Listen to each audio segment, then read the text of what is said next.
আজ এসআইআর শুনানির তৃতীয় দিন। গত শনিবার থেকে শুরু হয়েছে এসআইআর এর শুনানির প্রক্রিয়া। গত দুদিন বারবার যে ছবি আমরা দেখেছি কলকাতা থেকে জেলা এসআইআর এর শুনানিতে লম্বা লাইন পড়েছে, আর সেই লম্বা লাইনে দাঁড়িয়েই শুনানি প্রক্রিয়ায় অংশগ্রহণ করতে হয়েছে কোথাও অসুস্থকে, কোথাও অশীতিপর বৃদ্ধ বৃদ্ধাদের। বারবার তারা অভিযোগ জানিয়েছেন যে যথেষ্ট ভোগান্তির শিকার হতে হচ্ছে তাদের। আর এই মুহূর্তে এসআইআর এর শুনানির তৃতীয় দিন। একবার বারাসাতের ছবিটা আপনাদের সামনে রাখবো। সরাসরি রয়েছেন আমাদের প্রতিনিধি সমীরণ পাল। সমীরণ,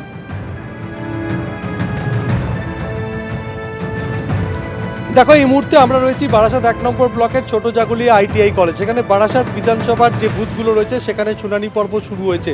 ক্যামেরাম্যান তরুণ তোমাকে ছবিটা দেখাচ্ছে। প্রচুর মানুষজন এসছেন এবং কথা বলে নেবো এই আরোর সঙ্গে যে আজকে যারা অসুস্থ তাদের জন্য আপনারা কি পদক্ষেপ নিচ্ছেন?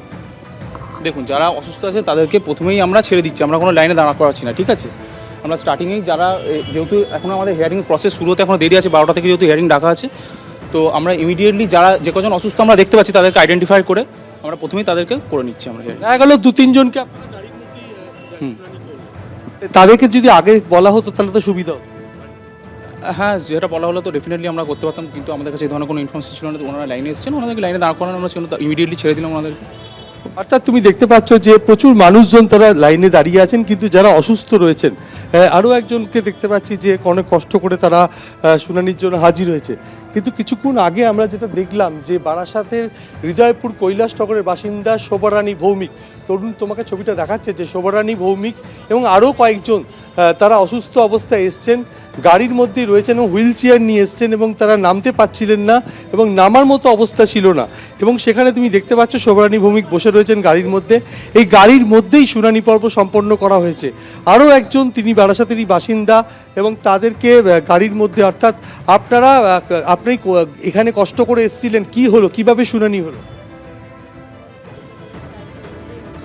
গাড়ির মধ্যেই শুনানি হয়েছে, গাড়ির ভেতরে। যে উনি এডিও রয়েছেন উনি এসছেন, প্লাস বিডিও সাথে ছিলেন, উনি এসে গাড়ির মধ্যেই আমাদের সই টই করে নিয়ে হিয়ারিং হয়ে ওখান থেকেই উনি নিয়ে। আপনার মায়ের কি সমস্যা? আমার মায়ের পায়ে অপারেশন করা আছে, রড বসানো আছে দুটো পাতেই, প্লাস হার্টেরও সমস্যা, হার্টের জন্য পেসমেকার বসানো, প্লাস ভালভ রিপ্লেসড। এটা কি আপনারা বিএলওকে জানিয়েছিলেন যেভাবে শুনানিতে যেতে পারবেন? হ্যাঁ, আমরা জানিয়েছিলাম। উনি বলেছিলেন যে আপনারা আসুন, আসতে তো হবেই, আপনারা আসুন, কিন্তু আমরা চেষ্টা করব আগে করে দেওয়ার কথা বলে। অর্থাৎ তুমি দেখতে পাচ্ছ যে যারা অসুস্থ তারা এই অসুস্থ অবস্থায় এসছেন এবং তাদেরকে গাড়ির মধ্যেই এসে যারা আধিকারিক তারা এসে শুনানি পর্ব সম্পন্ন করেছেন। এবং যে শুনানির জন্য, অর্থাৎ বারাসাত বিধানসভার শুনানির জন্য দেখা যাচ্ছে 6 কিলোমিটার দূরে ছোট জাগুলিয়াতে আসতে হচ্ছে, কিন্তু 85 বছরের শোভারানী ভৌমিক, তার শারীরিক অবস্থা এতটাই, তিনি হুইল চেয়ারে চলাফেরা করেন।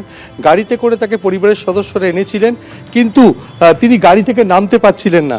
আপনি আজকে এখানে শুনানির জন্য এসেছিলেন, কি অসুবিধা হচ্ছিল আপনার? নামতে পারছিলেন না গাড়ি থেকে? তারপরে কিভাবে হলো? গাড়ির মধ্যেই দেখতে পাচ্ছ যে গাড়ির মধ্যেই শুনানি পর্ব সম্পন্ন হয়েছে এবং এই শোভারানী ভৌমিকের মেয়ে সঙ্গে রয়েছেন এবং আপনারা তো এইভাবে নিয়ে এসেছিলেন মাকে, তা কিভাবে হলো? ভালো, নির্বাচনকারী ওদিন ভালো কাজ করেছেন। আর মার শরীর খুব খারাপ। ধন্যবাদ। তুমি দেখতে পাচ্ছ যে হুইল চেয়ার নিয়ে আসা হয়েছিল পরিবারের তরফ থেকে, কিন্তু হুইল চেয়ারেও তিনি উঠতে পারছিলেন না। আপনারা তো হুইল চেয়ার নিয়ে এসেছিলেন কিন্তু উঠতে পারছিলেন না, তাহলে কিভাবে শুনানিটা হলো? আমরা ওখানে রিকোয়েস্ট করলাম বিএলও এসে এখানে যথারীতি আমাদের সাহায্য করেছেন এবং গাড়িতে বসেই শুনানি হয়েছে। তো we are happy with this situation. আপনারা আগে বিএলওকে জানিয়েছিলেন? হ্যাঁ, এখানে জানিয়েছি, এখানে এসে জানি। আগে জানিয়েছিলেন যে উনি পারবেন?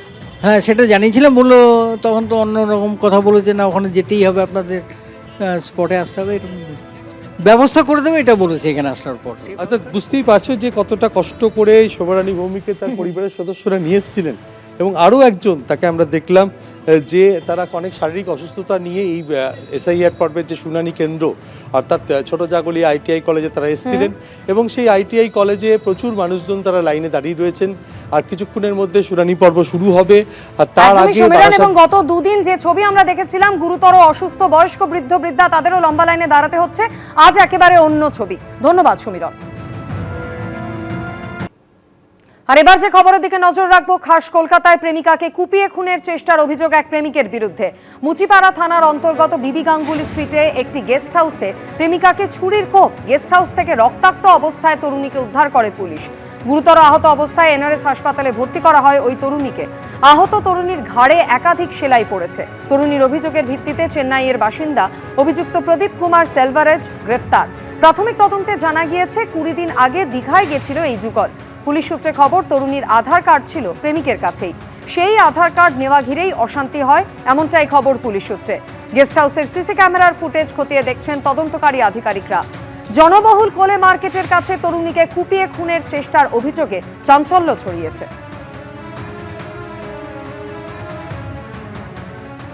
হোটেলের ঘরে প্রেমিকাকে খুনের চেষ্টা যুবকের।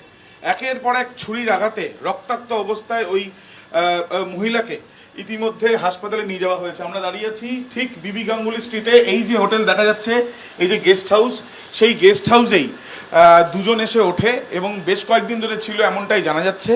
এবং চেন্নাইয়ের এক যুবক, সেই যুবককে ইতিমধ্যে গ্রেপ্তার করা হয়েছে মুচিপাড়া থানার পুলিশের তরফে।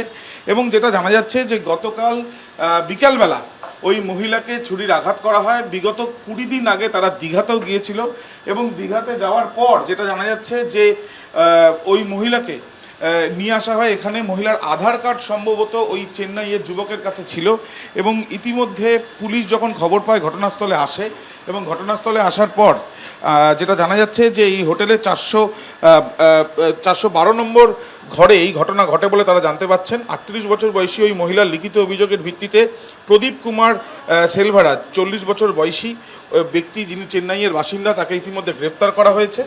এবং গ্রেপ্তারের পাশাপাশি এই ঘটনায় কি মূলত এই ঘটনার পেছনে কি কারণ, শুধুমাত্র কি তাদের মধ্যে কোনো বচসা বা অন্য কোনো শত্রুতা ছিল কিনা বা অন্য কোনো বিষয় ছিল কিনা, এই বিষয়গুলো কিন্তু দেখা হচ্ছে। ইতিমধ্যে এই ঘটনার পরিপ্রেক্ষিতে যিনি আহত হয়েছেন, ওই মহিলাকে যে চিকিৎসা করানো হয়েছে, তার ঘাড়ের কাছে একাধিক সেলাই পড়েছে এমনটাই জানা যাচ্ছে। এবং যে যুবককে গ্রেপ্তার করা হয়েছে, সেই যুবক এখানে কি কারণে কলকাতায় এসেছিল এবং এই প্রেমের সূত্র ধরেই সে এখানে এসেছিল নাকি তার পেছনে অন্য কোনো বিষয়, সেটা খতিয়ে দেখা হচ্ছে বলে পুলিশ সূত্র থেকে জানা যাচ্ছে। ক্যামেরা সন্দীপ সাধুকার সাথে আবির দত্ত, এবিপি আনন্দ, কলকাতা। আজ উন্নাও ধর্ষণ কাণ্ডে অভিযুক্ত বহিষ্কৃত বিজেপি নেতা কুলদীপ সেঙ্গারের মামলার শুনানি। একটু পরেই মামলার শুনানি হবে সুপ্রিম কোর্টে প্রধান বিচারপতির নেতৃত্বাধীন 3 সদস্যের অবসরকালীন বেঞ্চে।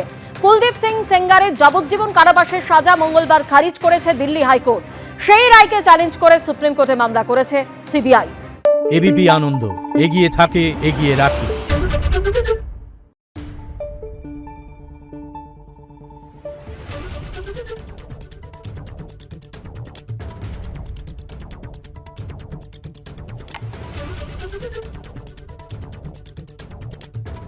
Thank you.